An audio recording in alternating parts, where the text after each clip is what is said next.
Amazon നദിയും ആമസോണിലെ മഴക്കാടുകളുമെല്ലാം നമുക്കെന്നും വിസ്മയമാണ്. വളരെ സങ്കീർണമായ ഒരു ആവാസ വ്യവസ്ഥ. നമുക്ക് ചിന്തിക്കാൻ കഴിയാത്ത അത്രയും വിശാലമാണ് ഈ മഴക്കാട്.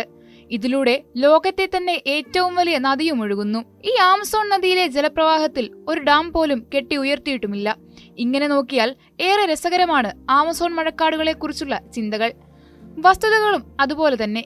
എന്നാൽ അതിനേക്കാളെല്ലാം ഗൗരവത്തോടെ ആമസോണിനെ കുറിച്ച് ചർച്ച ചെയ്യേണ്ട സമയമാണിത്. അത് ലോകത്തെ ഈ അപൂർവ ഭൂപ്രദേശം നേരിടുന്ന വരൾച്ചയെക്കുറിച്ചാണ്. ആമസോണിൽ പ്രതീക്ഷിച്ചതിലും നേരത്തെ തന്നെ വരൾച്ചയെത്തുന്നു എന്നതാണ് പുതിയ വാർത്ത. ലോകത്തെ ശുദ്ധജലത്തിന്റെ 1/5 ആമസോൺ നദിയിലാണുള്ളത്. തെക്കുപടിഞ്ഞാറൻ ആമസോണിലെ നദികളിൽ ജലനിരപ്പ് ഇപ്പോൾ തന്നെ ഈ വർഷത്തെ ഏറ്റവും താഴ്ന്ന നിലയിലെത്തി.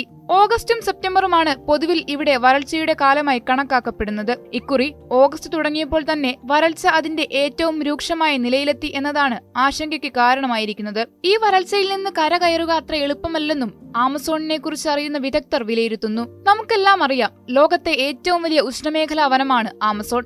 പ്രതിരോധശേഷി നഷ്ടപ്പെട്ട് തിരിച്ചുവരാനാവാത്ത വിധത്തിലേക്ക് ഈ ഉഷ്ണമേഖലാവനം ശോഷിക്കുന്നു. ഡീകാർബണൈസേഷനെ കുറിച്ച് സംസാരിക്കുന്ന കാലമാണിത്. ആമസോൺ ശോഷിക്കുമ്പോൾ നമുക്ക് നഷ്ടമാവുന്നത് ഈ പ്രക്രിയയിൽ നിർണായക പങ്കുവഹിക്കുന്ന ലോകത്തെ ഏറ്റവും വലിയ കാർബൺ സിങ്ക് കൂടിയാണെന്നതും വലിയ ആശങ്കയാണ്. മുൻകാലങ്ങളിൽ സാഹചര്യം എങ്ങനെയായിരുന്നു എന്ന് നോക്കാം. യൂറോപ്പിന്റെ പകുതിയോളം വിസ്താരമുണ്ട് തെക്കേ അമേരിക്കയിലെ ഈ ഉഷ്ണമേഖലാ വനത്തിന്. ഉഷ്ണകാലത്തും മഴക്കാലത്തും സീസണുകൾക്കനുസരിച്ച് ചുരുങ്ങുകയും വികസിക്കുകയും ചെയ്യുന്നതായിരുന്നു ചരിത്രം. കനത്ത വരൾച്ചയിൽ നിന്നും അത്ഭുതകരമായി കരകയറാനുള്ള ശേഷിയും ഉണ്ടായിരുന്നു ഈ വനത്തിന്. ഇതൊക്കെ പഴങ്കഥയാവുകയാണെന്നാണ് സമീപകാല ചരിത്രം വ്യക്തമാക്കുന്നത്. അടുത്ത കാലത്തായി ആമസോണിന്റെ തെക്കുകിഴക്ക് ഭാഗത്ത് വരൾച്ച കൂടുതൽ രൂക്ഷമാവുകയും വടക്കു പടിഞ്ഞാറൻ ഭാഗത്ത് വരൾച്ച വർദ്ധിക്കുകയും ചെയ്യുന്നു.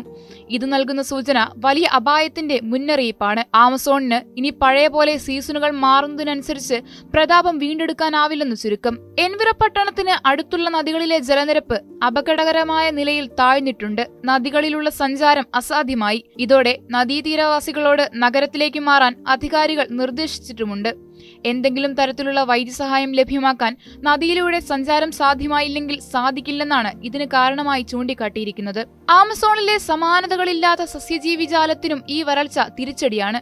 അതിലേക്ക് വിരൽ ചൂണ്ടുന്നതാണ് 2001 മുതൽ 2019 വരെയുള്ള സസ്യജാലങ്ങളുടെ സാന്നിധ്യം സംബന്ധിച്ച ഉപഗ്രഹ ചിത്രങ്ങൾ.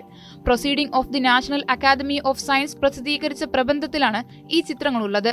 വരൾച്ചയുടെ തീവ്രത, ഓരോ തവണയും എത്രമാത്രം വനം നഷ്ടമാകുന്നു, സസ്യജാലങ്ങളുടെ നാശം എന്നിവ വിരൽ ചൂണ്ടുകയാണ് ഈ പ്രബന്ധത്തിൽ. 37% സസ്യജാലങ്ങളുടെയും വളർച്ച തളരുന്നതായുള്ള പ്രവണതയുള്ളതായാണ് പ്രബന്ധത്തിൽ കണ്ടെത്തുന്നത്. ഓരോ പ്രദേശത്തെയും സ്ഥിതി വ്യത്യസ്തമാണ്.